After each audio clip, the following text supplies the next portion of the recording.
Rimanete nel mio amore, perché l'amore è divino, fuoco santo, fiamma del Signore, e ama non la compagna.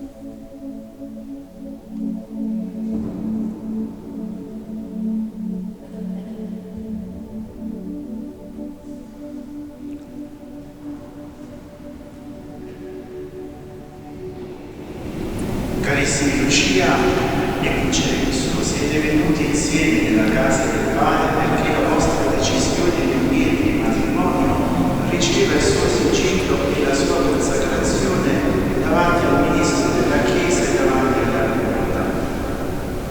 Voi siete già consacrati mediante il battesimo.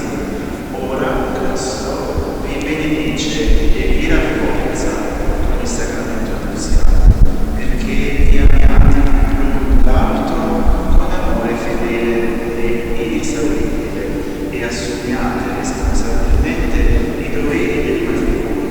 Pertanto vi chiedo di esprimere davanti alla Chiesa le vostre intenzioni. Lucia e Vincenzo, siete venuti a contrarre matrimonio senza alcuna costrizione, in piena libertà e consapevoli del significato della vostra decisione? Sì.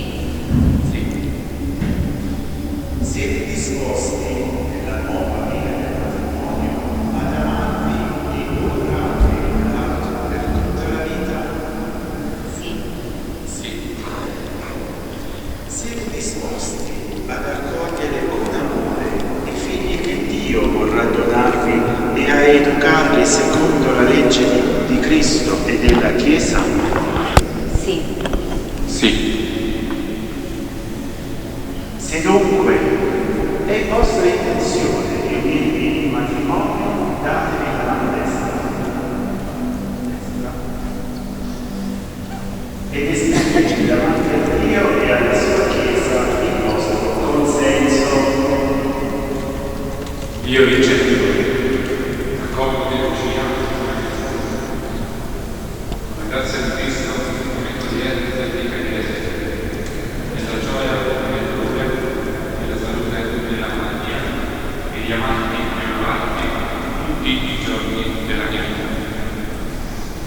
Io, Lucia, accolgo te, Vincenzo, come mio sposo. Con la grazia di Cristo prometto di esserti fedele sempre, nella gioia e nel dolore, nella salute e nella malattia, e di amarti ed onorarti tutti i giorni della mia vita.